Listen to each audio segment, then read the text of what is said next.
Break के बाद एक बार फिर से आप सभी का स्वागत है। तो पांचवें चरण के तहत 49 लोकसभा सीटों पर आज वोट डाले जा रहे हैं। न्यूज इंडिया आपसे यह अपील करता है कि अब महज 2.5 घंटे का वक्त बचा है, ज्यादा से ज्यादा संख्या में अपने घरों से निकलें और वोट करें। ब्रेक पर जाने से पहले रामकृष्ण जी, आप बोल रहे थे, बात पूरी कर लीजिए, फिर हम आगे बढ़ते हैं। बात हम यही बोल रहे थे ब्रेक से पहले भी कि जब प्राइम मिनिस्टर का, देखिए अमेरिका में भी डायरेक्ट प्रेसिडेंट का इलेक्शन नहीं होता। लोग बोल रहे थे ना कि इंडियन कॉन्स्टिट्यूशन में इसकी अरेंजमेंट नहीं है। अमेरिका में भी पहले इलेक्टोरल कॉलेज के लिए होता है उसका, और फिर इलेक्टोरल कॉलेज के जो इलेक्टेड मेंबर वो लोग जाकर के प्रेसिडेंट को इलेक्ट करता है। लेकिन प्रेसिडेंट का इलेक्शन लोग पहले ही अपना अपना पार्टी वहाँ पे डिक्लेयर कर देता है। इंडिया में भी है कि अब हर पार्टी या गठबंधन डिक्लेयर कर देता है कि देखिए मेरा अगर गठबंधन जीतेगा तो फलाना फलाना आदमी मेरा प्राइम मिनिस्टर होगा।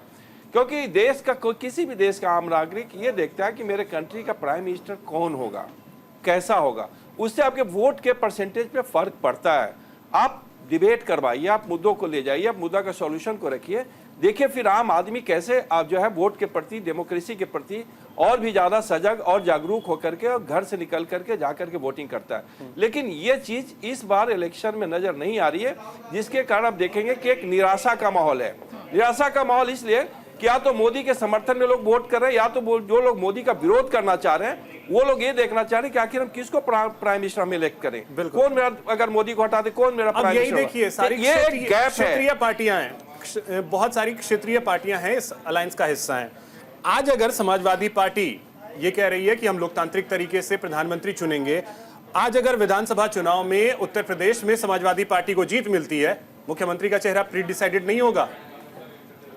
देखिए मैं आपको एक चीज याद दिला दूं, मनमोहन सिंह 2 बार देश के प्राइम मिनिस्टर रहे, लेकिन एक भी लोकसभा का इलेक्शन नहीं जीते वो। बिल्कुल। इंद्र कुमार गुजराल कभी भी एक पॉपुलर चेहरा नहीं रहे हिंदुस्तान के अंदर, लेकिन वो भी एक प्राइम मिनिस्टर बने। ये बात आप सही बोल रहे हैं कि जब इस टाइप का जब माहौल बनता है, जब संकट बनता है गठबंधन के अंदर, तो कोई एक नया नेता भी इमर्ज करके आ जाता है। अरुण जेटली प्रधानमंत्री नहीं रहे। प्राइम मिनिस्टर की बात कर रहे हैं, अरुण जेटली प्राइम मिनिस्टर नहीं थे। हम प्राइम मिनिस्टर की बात बोल रहे हैं, हम नेता की बात नहीं बोल रहे। वैसे तो बहुत सारे लीडर्स हैं जो कि कभी भी जो है रविंद्र जी, हम उसकी बात नहीं बोल रहे। ठीक है रामकृष्ण जी, रविंद्र जी आपके पास आते हैं। आपने कहा लोकतांत्रिक तरीके से, आज अगर आपको जीत मिलती है विधानसभा चुनाव में उत्तर प्रदेश में, प्री डिसाइडेड सीएम फेस होंगे या नहीं होंगे? ये शर्म का विषय है जब वोटिंग हो रही है, जनता के मुद्दे को नरेंद्र मोदी की तरह छोड़ के हम एक असंवैधानिक मुद्दों पे बात कर रहे हैं, जहां संविधान ने निर्धारित करता है। भारत का संविधान अनुच्छेद 75 कहता है प्रधानमंत्री की नियुक्ति भारत के राष्ट्रपति द्वारा की जाएगी और अन्य मंत्रियों की नियुक्ति भी प्रधानमंत्री के सलाह पर राष्ट्रपति द्वारा की जाएगी। तो एक मुद्दे को, असंवैधानिक मुद्दे को हमें आजीवित रखे हैं, जनता के मुद्दे को मार दिए हैं। बात किस पे होनी चाहिए थी? बात होनी चाहिए महंगाई, बेरोजगारी, नारी सुरक्षा, आर्थिक असमानता, स्वास्थ्य, शिक्षा, विदेश नीति। इतने 1 घंटे से बात कर रहे थे कि जनता हमारे मुद्दे में कहीं भी नहीं है। और पूछा जाना चाहिए था वर्तमान सरकार से, वर्तमान सरकार के समर्थकों से या उनकी पार्टी के प्रवक्ता से, जब आपने कहा था 2 करोड़ रुपए देंगे प्रतिवर्ष, 2 करोड़ नौकरी देंगे तो कहाँ है? 15 लाख रुपए देंगे तो कहाँ है? किसानों की एमएसपी दुगना करेंगे तो कहाँ है? गंगा मैया को स्वच्छ करेंगे तो कहाँ है? बिल्कुल सही बात कहा आपने, लेकिन इन सब के बीच अगर आप भी पीडीए नहीं करते तब तो आप जनता का मुद्दा सुनने से घबराते क्यों हैं? नहीं, हम जनता के मुद्दे ही मैं, और शत्रुपा जी से ये जवाब, ये इसके जवाब भी मैं शत्रुपा जी से लूंगा, इसके जवाब भी मैं लूंगा। आपने जो सवाल किया उसके एक जवाब मैं लूंगा, लेकिन आप ये चीज बताइए, आप टोक रहे हैं, आप हस्तक्षेप कर रहे हैं जनता के मुद्दे में। बिल्कुल नहीं, जनता के मुद्दे के लिए मैं यहाँ पे खड़ा हूँ, चाहे वो महंगाई हो, बेरोजगारी हो, कोई मुद्दा हो, उससे बढ़कर के कुछ नहीं है। जनता है तो हम हैं, जनता नहीं है तो कुछ नहीं है। लेकिन अगर आपके घर शीशे के हैं, दूसरों पे पत्थर मारेंगे, आप बताइए पीडीए क्यों? फिर आप सर्व समाज क्यों नहीं कहते हैं, आप पीडीए कहेंगे? आपका नैरेटिव चलेगा नहीं। आप संविधान, जितनी पूरी डिबेट है संविधान के खिलाफ है। हम 4 तारीख को 5 तारीख को प्रधानमंत्री चुन लेंगे, ये आपका विषय नहीं था, ये हमारे इंडिया गठबंधन का विषय था। इसको बार-बार आप लोग इंडी गठबंधन जनता का विषय ही नहीं है पीएम का फेस। बहुत शानदार सर, हम क्या ही कहें। शत्रुपा आप जी अपने मन से बोल रहे हैं, क्योंकि नहीं। आज का मुद्दा है कि संविधान के अब खिलाफ ही शत्रुपा बोलेंगे जी आप। आपके पास आ रहे आपका हैं। मुद्दा है, जनता के पक्ष में नहीं बोलने देंगे, जनता के पक्ष में जो बोलेगा उसको रोक देंगे, उसके मुंह पर ताला लगा देंगे। ये आपका आज का विषय है। आप जनता के मुद्दे को आपने बार बार मुझे दूसरी बार फिर रोका है। मैं कह रहा हूँ स्मार्ट सिटी कहाँ है, बुलेट ट्रेन कहाँ है, पेट्रोल डीजल का कब दाम कहाँ पर है, जो आपने कहा ऑप्टिकल फाइबर गांव गांव लगा देंगे, वो कहाँ पे है? आपने कहा था रविंद्र कि जी, एक बात 2 लाख आपसे- करोड़ रुपया खर्च करेंगे। रविंद्र जी, रविंद्र जी, अगर ये सारे मुद्दे हैं तो आप जनता के बीच जाते क्यों नहीं है? रविंद्र जी, सारे मुद्दे हैं सर, सुन लीजिए रविंद्र जी, जनता के मुद्दे हैं। रविंद्र जी, आप सुनना भी नहीं चाहते हैं, आप सुनना भी नहीं चाहते हैं। रविंद्र जी, आप लोग कहाँ हैं? जनता के बीच जाते क्यों नहीं हैं आप लोग? अगर ये मुद्दे हैं तो जनता के बीच जाइए, उन्हें समझाइए कि मुद्दे हैं। आप कहाँ छुपे रहते हैं? नहीं, कहाँ है, कहाँ है आपके गठबंधन के लोग हैं? कहाँ जनता के बीच कितनी कनेक्ट हो पा रहे हैं वो लोग? कहाँ जाते हैं, कहाँ जाते हैं, कहाँ जाते हैं? नहीं, आप बताइए ना, लोगों के बीच आप घूमते कहाँ हैं, कहाँ घूमते हैं आप? नहीं, आप बताइए ना, लोगों के बीच आप कहाँ पहुँचते हैं? इतना इलेक्शन हो रहा है, आप किसके घर गए जाके कि उनको क्या समस्या है? आपने पूछा किसी से? ये बचने का सिर्फ एक तरीका है, ये बचने का एक तरीका है सर, बचने का तरीका है, और कुछ नहीं है। और आप डरपोक है कि रविंद्र भाई, जनता के मुद्दे पे बात नहीं कर पाया। रविंद्र भाई, एक बात पूछूं आपसे। रविंद्र भाई, एक प्रश्न। एक फॉल्स नैरेटिव चला रहा है। रविंद्र भाई, संविधान के अनुच्छेद 75 में स्पष्ट रूप से उल्लेखित है भाई, चलिए ठीक है, ठीक है, आपको जो सही लग रहा है वो आप बोल रहे हैं। अभिषेक जी, एक मिनट, जनता के मुद्दे आप कितने उठा रहे हैं वो भी दिख रहा है। रविंद्र भाई, देखने की जरूरत नहीं है, आपके आंख नहीं है, आपके कान नहीं है। रविंद्र भाई, मोदी का मुद्दा उठा सर रहे कोई हैं। नहीं, ये देखिए, ये बड़ा ही दिलचस्प रहा है पिछले कुछ सालों में, मीडिया पे रविंद्र थोप भाई, दो, ठीक है सर, कोई दिक्कत नहीं है, हम रविंद्र भाई, उसे मेरा- ग्रहण कर रहे हैं। आप थोपिए, कोई उसमें कोई गुरेज नहीं है सर, क्योंकि ये अब ये रविंद्र भाई, आपको नैरेटिव कुछ नया लाना पड़ेगा, ये नैरेटिव अब नहीं चलता है। ठीक है, जेबा जी भी हमारे साथ कांग्रेस से जुड़ गई है। जेबा जी, बहुत स्वागत आपका। और देखिए, आरोप आपका लगाना काम है, आप लगा देते हैं, मीडिया पे आरोप लगाते हैं, दिक्कत यही है। शत्रुपा जी, ठीक है, हाँ सर, ठीक है, मेरे पे लगा रहे हैं सर, कोई बात नहीं। मीडिया पे आरोप नहीं लगाएंगे तो आप बच कैसे पाएंगे? जनता आपसे भी तो सवाल कर रही है सर, जनता आपसे भी तो सवाल पूछती है कि आप गठबंधन का हिस्सा है। सर, के खिलाफ बोलने का हक रविंद्र जी, अगर मैं संविधान के खिलाफ बोल रहा हूं, नहीं, अगर मैं संविधान के खिलाफ बोल रहा हूं, आप जाकर के FIR कीजिए मेरे खिलाफ। अगर संविधान के खिलाफ मैं बोल रहा हूं तो मैं संविधान को पूजता हूं, मैं संविधान को पूजता हूं, और मेरी वो आदत नहीं, मैं सर्व समाज की बात करता हूं, मैं कोई PDA की बात नहीं करता, मैं सर्व समाज की बात करता हूं। हिंदुस्तान के एक एक नागरिक की बात होती है, और एक एक नागरिक की बात होनी चाहिए। बोलने में FIR नहीं होता है। सुप्रीम कोर्ट फिर वही लॉजिक सर, संविधान के खिलाफ आप काम कर लेंगे समेत नहीं, तो निपुण मैं जी, निपुण जी, आप संविधान बोलिए। को पूजता हूं सर, संविधान मैं पूजता हूं, ठीक है। रविंद्र भाई, अभिषेक जी, अब ये देखिए रविंद्र भाई, मैं आर्टिकल 75 में बात ठीक करता है। हूँ। FIR होने के लिए रविंद्र भाई, सर सुन लीजिए, सुन लीजिए रविंद्र जी, अब आप बहुत बोल गए हैं सर, सुन लीजिए। अब सर रविंद्र जी रुक जाइए। अब यही चीज है, देखिए, आपने एक सेकेंड, आप जनता की बात कर रहे हैं, आपने इतना वक्त जाया किया इस चीज पे कि इतने वक्त में जनता की बात होती, इतना वक्त सिर्फ इसमें जाया हुआ। मैं 2 लाइन, आपने जाया किया, 1.5 घंटे से जाया किया जनता का।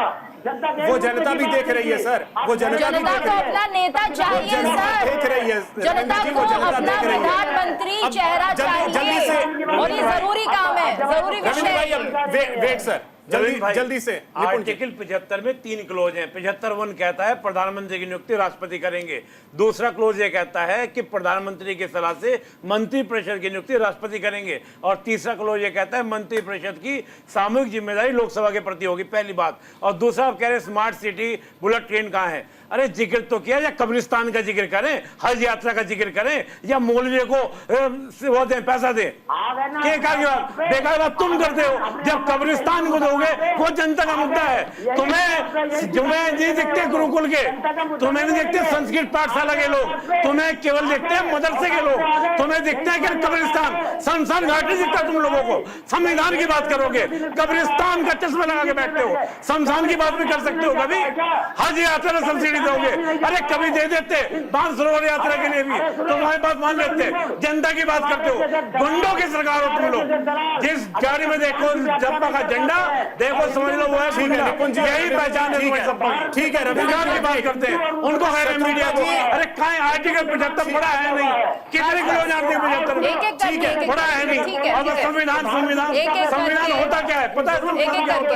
संविधान की जानकारी तक नहीं है। जनता का मुद्दा उठाएंगे।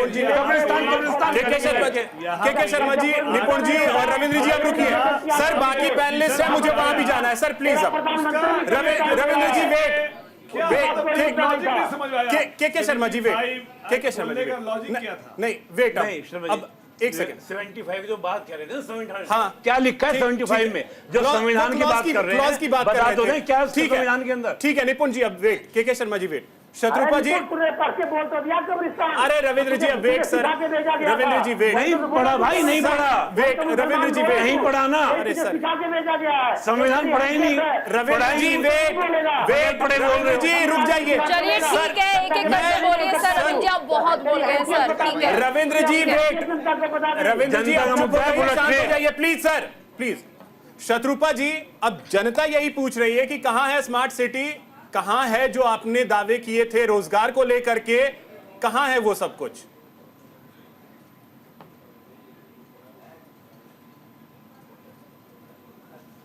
शत्रुपा जी संभवतः आप म्यूट हैं।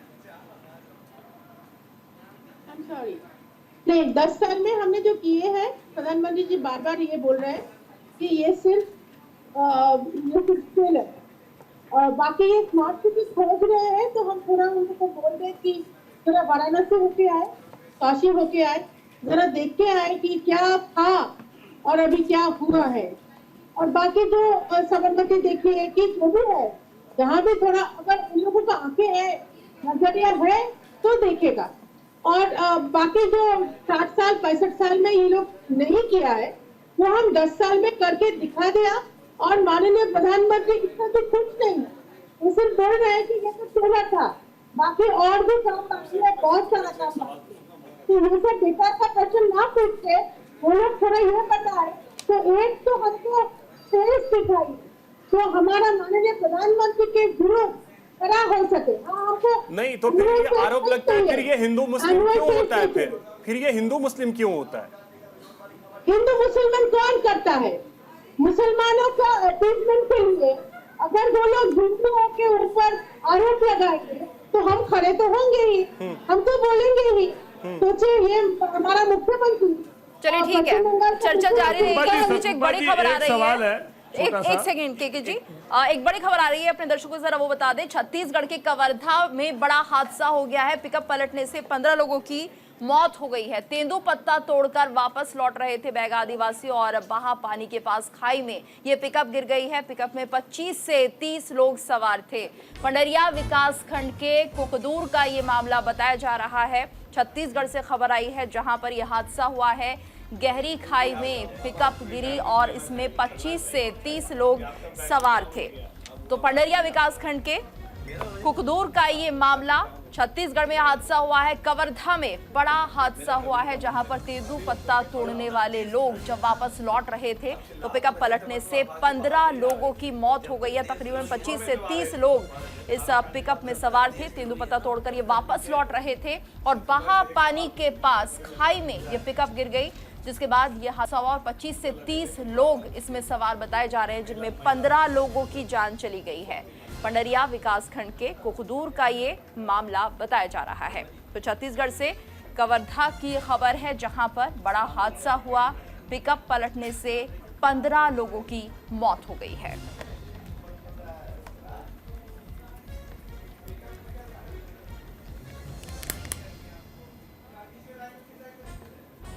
तो देखिए हमारे साथ सभी खास मेहमान बने हुए हैं। अब एक और मेहमान संजय चतुर्वेदी जी हमारे साथ जुड़ गए हैं, टीएमसी प्रवक्ता हैं। संजय जी बहुत स्वागत आपका न्यूज इंडिया पर।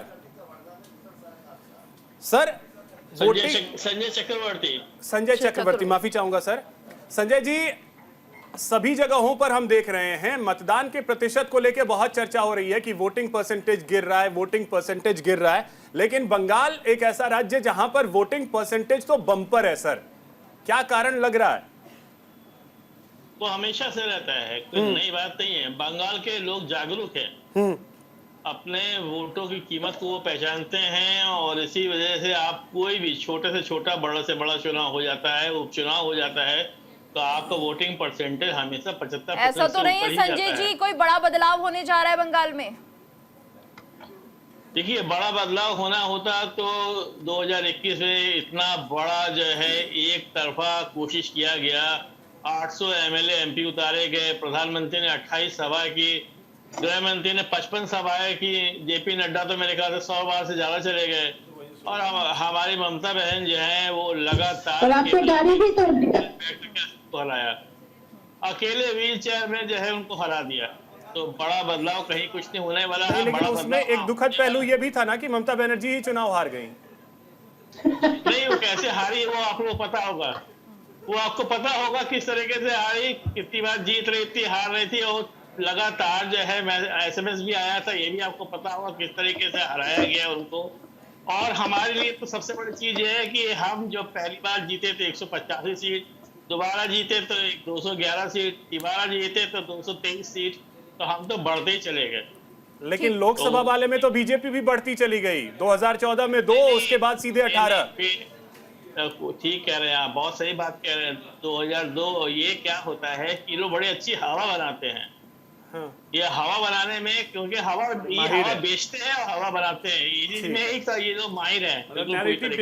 ठीक है, ज़ेबा जी आपके पास आ रहे हैं, एक कमेंट जल्दी से आपसे भी चाहेंगे कि मतदान को लेकर के लोगों में उस तरीके का उत्साह क्यों नजर नहीं आ रहा है?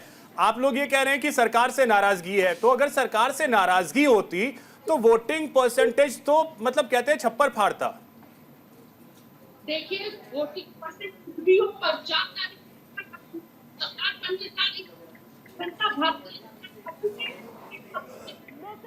हट चुकी है, और इस बार महंगाई को हटाने के लिए, बेरोजगारी को हटाने के लिए, महिला सशक्तिकरण के लिए और महिलाओं को न्याय के लिए जनता वोट देगी। और हमारे जो भी हमने न्याय, 5 न्याय और 25 गारंटी पर जनता विश्वास कर रही है, और इसी विश्वास के तहत वो इंडिया गठबंधन को वोट दे रही है। और आज इस बार मैं भी जनता के बीच जा रही हूँ। चलिए ठीक है ज़ेबा जी आपको बीच में रोक रहे हैं, एक बड़ी खबर आ रही है, जरा पहले उस पर हम नजर डाल लेते हैं। 5वें चरण के लिए मतदान जारी है और 3 बजे तक 47.53% मतदान हुआ है। लद्दाख में सबसे ज्यादा 61.26% वोटिंग हुई है। वहीं महाराष्ट्र में सबसे कम ये आंकड़ा रहा, 30.77% वोटिंग हुई है। उत्तर प्रदेश की अगर हम बात करें तो दोपहर 3 बजे तक 47.55% ये वोटिंग रही है। तो आंकड़े आ गए हैं 3 बजे तक के। उत्तर प्रदेश में 47.55% मतदान हुआ है। 5वें चरण के लिए मतदान जारी है, लेकिन 3 बजे तक के जो आंकड़े हैं वो हम आपको बता रहे हैं। और सबसे कम वोटिंग महाराष्ट्र में हुई है। एक बार फिर से वही ट्रेंड फॉलो होने की कोशिश हो रही है, लेकिन लद्दाख में सबसे ज्यादा वोटिंग हुई है, 61.26% वोटिंग। नीरज जी, आप क्या मानते हैं, जिस तरह से वोटिंग हुई है और ऐसे में लद्दाख में यहाँ पर 60% को क्रॉस कर गई है वोटिंग? धीरज जी आपसे सवाल है सर, ये जो 5वें चरण का मतदान जारी है और ऐसे में वोटिंग परसेंटेज कम होता जा रहा है, मतलब उम्मीद थी कि बढ़ेगा, लेकिन इस बार भी उतना नहीं है सेटिस्फैक्टरी आंकड़ा। और इसमें लद्दाख में 60% और जम्मू कश्मीर में बारामूला में जाइए तो वहां भी 40% से ज्यादा वोटिंग। 61 लद्दाख में 61। हाँ, देखिए, ये जो रुझान है कि वोटिंग परसेंटेज कम हो रहा है, तो ये बहुत ही निराशाजनक है। और जहाँ तक लोगों की जागरूकता का प्रश्न है तो वो बढ़ ही रहा है, लेकिन उसके बावजूद भी वो वोटिंग में कन्वर्ट क्यों नहीं हो रहा है, ये समझ में नहीं आ रहा है। क्योंकि यहाँ पे आप देखिए, जहाँ लद्दाख जैसे जगह जो दुरूह प्रदेश हैं, वहाँ पे तो वोटिंग परसेंटेज अच्छा हो रहा है। और खास तो करके वहाँ जो बीजेपी के सांसद थे उन्होंने पार्टी छोड़ी, और ये सब का भी असर होगा। देखिए, असर तो होगा उस चीज का, लेकिन उस चीज का किस तरीके से लोग उसको देखते हैं कि अगर बीजेपी का सांसद छोड़ा है तो उसका लोकल कनेक्ट कितना है, और जो उन्होंने प्रत्याशी बीजेपी ने दिया है उसकी पकड़ कितनी है। तो ये चीजें तो होती हैं, राजनीतिक जो घटनाक्रम में आंदोलन था वहां हमने आंदोलन देखा कि इन्वायरमेंट को लेकर के किस तरीके से आंदोलन चला है, उसका भी एक इम्पैक्ट। देखिए, इन्वायरमेंट के आंदोलन का इम्पैक्ट तो होना ही चाहिए और होता, लेकिन उसके बावजूद भी देखिए मतलब बीजेपी हार रही है ना वहाँ नहीं, पे। ऐसा आप ये नहीं कह सकते। आपने तो अगले बोला कि जहाँ ज्यादा वोट परसेंटेज बढ़ रहा है, इसका मतलब कि बंगाल में है, हाँ बंगाल में है, तो मैं कह रहा हूँ कि सौतेला व्यवहार क्यों? नहीं, मैं दोनों ही सौतेला व्यवहार क्यों होता है? मैं दोनों ही चीजों को रख रहा हूँ। ऐसा नहीं है कि मैं ये कह रहा हूँ कि कहीं पे साइलेंट होता है तो हो सकता है कि सरकार चेंज हो जाती है, कहीं पे होता है कि अगर वोटिंग परसेंटेज बढ़ रहा है, विरोधी निकल करके आ रहे हैं, तो वहां भी सरकार चेंज हो सकती है। मतलब ये हम नहीं कह रहे कि ऐसा ही होगा, कोई हम ज्योतिष तो है नहीं, हम प्रेडिक्ट नहीं कर रहे। एक अच्छी बात भी है ना, आधार क्या जम्मू है? कश्मीर जैसे उस इलाके चीज में को आधार क्या है उसका? नहीं, उसका आधार ये देखिए अभिषेक जी कि अगर मान लीजिए कि वहां पे दुरूह प्रदेश होते हुए लोग निकल करके आ रहे हैं, वोट दे रहे हैं, तो मैं ये नहीं कह रहा, हो सकता है कि इन्वायरमेंट के मुद्दे को लेकर जनता वहां हो रही है। 370 खिलाफ में दे रहे हैं, इसका मतलब यही हुआ 370 अब लद्दाख में वहाँ दिया नहीं, पहले ही वो हार गए। वो लद्दाख की बात भगोड़ा है, 370 के पक्ष में है, मैदान छोड़ के भाग गया, छोड़ता से क्या 370 का संवैधानिक औचित्य ही जब नहीं है, क्या 370 के पक्ष में आप हैं, 370 को आप सपोर्ट करते 375 के हैं। न पक्ष में है न विपक्ष में है। मुझे तो बेरोजगारी खत्म करनी है, वाले उससे बताइए बेरोजगारी खत्म करनी है। इसमें नहीं, एक चीज है के शर्मा जी, ये कैसे हो सकता है कि 370 के पक्ष में है या नहीं है? ये कैसे नहीं, ये तो वो देश का सिर है, जम्मू कश्मीर देश का सिर है। 370 सर असंवैधानिक हट गया ना कि हम के शर्मा जी, जम्मू कश्मीर देश का सिर है, देश का सिर है, बिल्कुल। 370 पहले जरूरी है, पहले रोटी कपड़ा मकान जरूरी है। और ये हमें हमारा घर होगा तब तो घर के अंदर रोटी बनाएंगे, घर ही नहीं है तो क्या का रोटी बनाएंगे? धीरज जी एक सेकेंड, आप बताइए। अब एक चीज नहीं, शत्रुपा जी के पास आप जाइएगा, लेकिन पहले ये बताइए कि घर जरूरी की रोटी बताइए। जिंदा रहेगा तब ना घर में रहेंगे। अरे घर रहेगा तब तो रोटी बनाइएगा, घर रहेगा तो रोटी बनाइएगा, करिएगा क्या? कपड़ा जरूरी की रोटी बताइए। अरे के शर्मा जी, रोटी जरूरी की कपड़ा बताइए। आसमान में अरे भैया, कपड़ा जरूरी की रोटी बताइए। अरे भाई गजब लॉजिक है भाई। हमारा देश ही नहीं रहेगा तो हम कहाँ रहेंगे? जा रहा है आपने जबरदस्ती का देश क्यों नहीं जाएगा सर कहीं? अगर पाकिस्तान से आतंकवादी आ रहे हैं, एक काला टीका था, उसे हटाया गया, केस माना गया नहीं। इतना दुख क्यों मना रहे हैं? शर्मा जी 370 वापस ले लीजिए। महंगाई, बेरोजगारी, नौकरी, शर्मा जी 370 वापस ले लीजिए। ये सब मुद्दा आप सभी बने रहिए, आपको लाभ होने वाला था। चुनाव क्यों नहीं लड़े? चुनाव लड़के दिखाते हैं। एक ब्रेक का समय हो रहा है, आप सभी हमारे साथ बने रहिए। ठीक है सर, आप सभी हमारे साथ बने रहिएगा। एक ब्रेक के लिए हम रुक रहे हैं, जल्द हाजिर होते हैं।